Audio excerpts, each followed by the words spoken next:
Hey, my name is Mitch from pencilkings.com, where I help artists create income streams.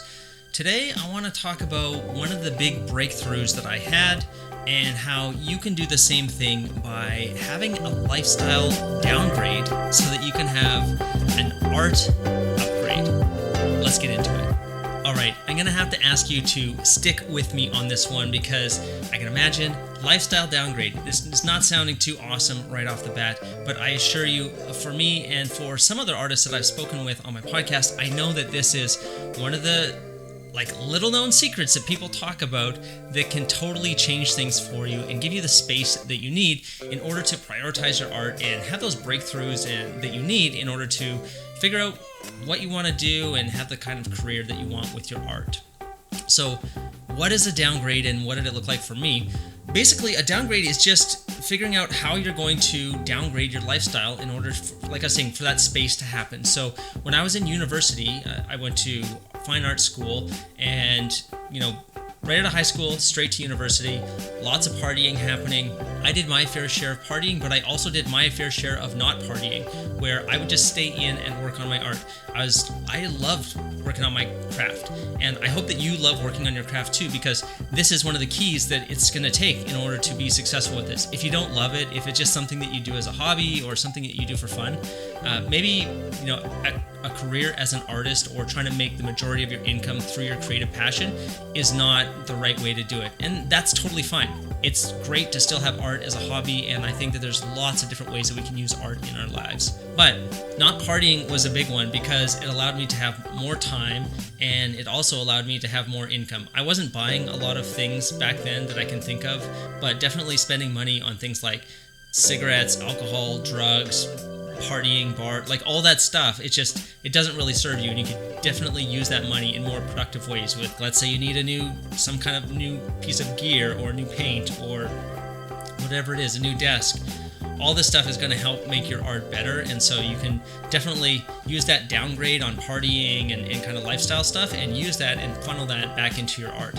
But there's an even bigger way that you can kind of downgrade your lifestyle, and that is to choose where you are going to live.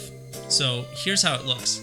Let's say that you're currently living in Los Angeles. Los Angeles is amazing. It's the entertainment capital of the world as far as I know, and there's lots of opportunities there. I originally didn't understand why people would go to art school, but now I could really see that if you're able to go to one of the amazing schools in Los Angeles, there's just so many doors when you work hard and you're known by your teachers that they know other people, and it's pretty much like you're one introduction away from working at some really, really amazing studios, working on some really amazing projects.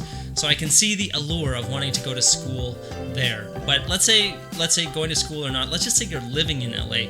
It is not a cheap city to live in. However, there are lots of other cheap places where you can live. So let's say in LA, the amount of money that you make with your creative passion is not able to fund your lifestyle living in LA. Well, how about if you were to relocate somewhere else that had a lower cost of living, so now you didn't have so much stress put on your income and you had more time that you could devote to your craft. I know this isn't for everybody, but I just want to throw it out there because I think that for a lot of people, they don't realize that they have an option to move.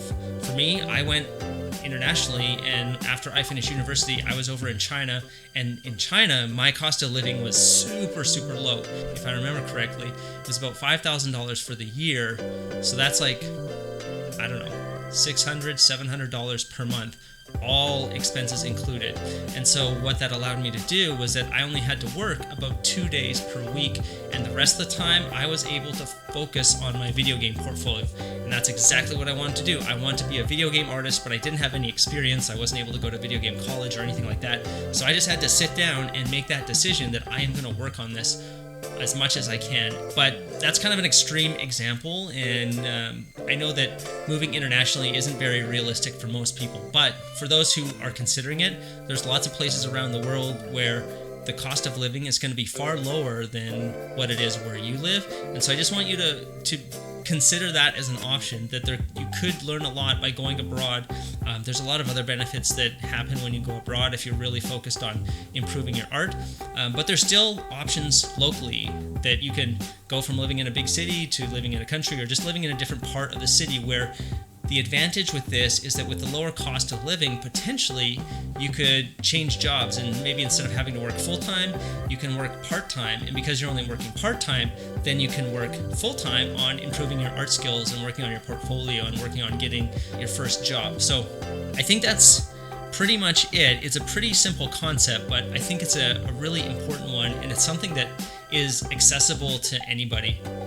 And I think it goes nicely hand in hand with the last video that I made, which was all about what to do if you're broke and kind of how to turn things around and take those very first little steps in order to go from having nothing at all and being in a really bad situation to making the small corrections that you need to get back on the right track so that then you can start gaining more momentum. And lastly, I think before I go here, I want to talk about the idea of being too cheap or being too frugal and what that possibly may mean, because some of the things that I'm saying, you might hear it and it sounds crazy or sounds like something that you can't do, and I know this because I've told this to other people and they look at me weird.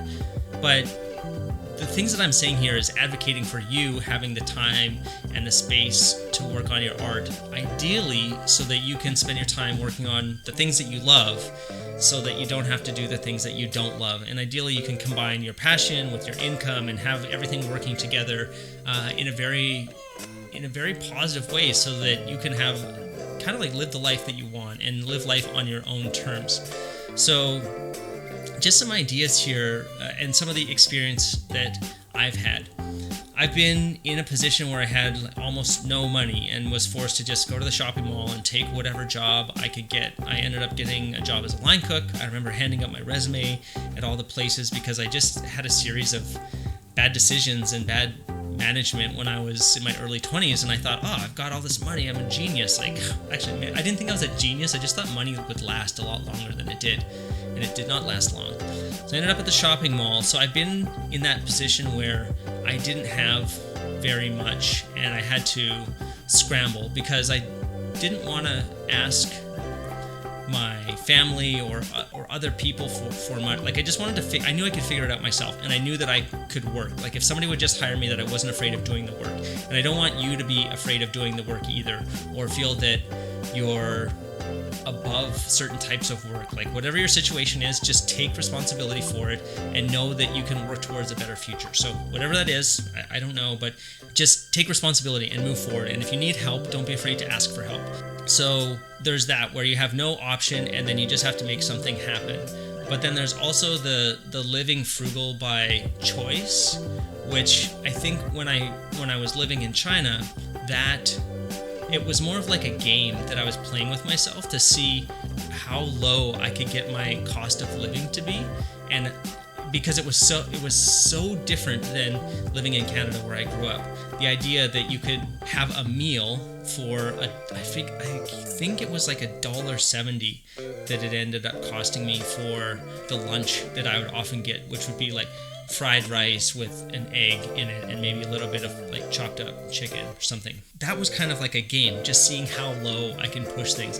And it's interesting when you go from living wherever you know all the rules and you kind of just grow up and you know how things work, and you go abroad somewhere, it's just like the rule book gets flipped upside down and you have to reinvent everything, and you have to relearn how everything works. And it's just really fascinating. You grow so much by living abroad, and if you're considering it, I would highly recommend it.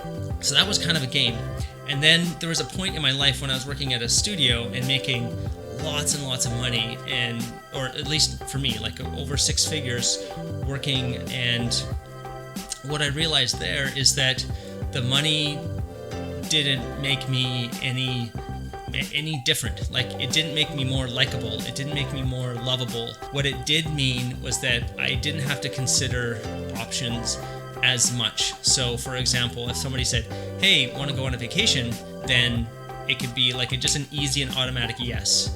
Whereas if I had less money, I might have to think, oh, do I really want to go on the vacation? Is it really worth it? And because I did some of these things, what I started to realize was that the money doesn't necessarily mean happiness, and I think that's a lot of what I've tried to optimize my life for. And I think that's why art and creativity and business and just the things that interest me and helping people, that's why I really, it makes me happy. It brings me joy doing this stuff. And what I found with making this money is that a lot of it didn't increase my joy really, and that the times that I had the most joy were often for free. And so when I had that realization, that's where just to come full circle on everything, I sort of experienced in my life these different levels of income, and sometimes it was by choice and sometimes it wasn't. But what I've realized is that, coming back to the beginning of this video, if you downgrade your lifestyle and working on your art is one of the things that you love the most, that's usually free. Like, you might have materials cost, but if you're working digitally, I mean, you pay for electricity and you pay for, once you have your gear paid for, you're pretty good for a while. And so I want you to realize that a lot of the things that society or the people around you might be telling you that you need, or insinuating that you need, or trying to get you to live by their standards, it's like they can't understand how much joy you actually get from working on your art. And you don't need to feel guilty or ashamed or anything about that. You just get to do it. It's yours. And it's kind of weird because the people around you, they don't get it. And most of the people around me, they didn't get it either. But I know that you get it. You know what I'm talking about. And I just want you not to forget that, because when you remember that, the things that give you joy don't cost money, you can start to make smarter decisions about your money. And maybe instead of working that job full-time, you could maybe scale it back, and the place that you work at might be open to you working 4 days a week instead of 5. And now you've got that extra day that you can spend working on your art skills, or working on a new project, or something you could sell that potentially then could bring in income, and then maybe you could go down to 3 days, or whatever it is. Everybody's on their own path, but just remember that you've always got options, and that in your heart, you know what the right decision is and what fills you up and what brings you passion.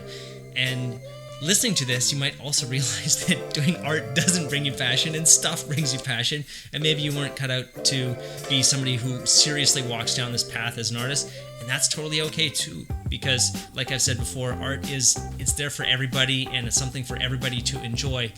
But if you want to connect that passion with an income stream, then you're absolutely in the right place, because that's what I love talking about, and I can't wait to make the next video for you. And also, I'm excited to hear about your stories, and so if you leave me a comment and tell me about a time when maybe you were broke and you had to scramble in order to kind of get things back on the right track, I would love to hear that, because I remember for me, going to the shopping mall, it was humbling, but nothing really bad happened. I got to understand what it was like working in a kitchen, and I also got to understand it's not a place that I really aspired to work at, but I also had way more respect for people who work in kitchens, because it is not easy. It is full on back there.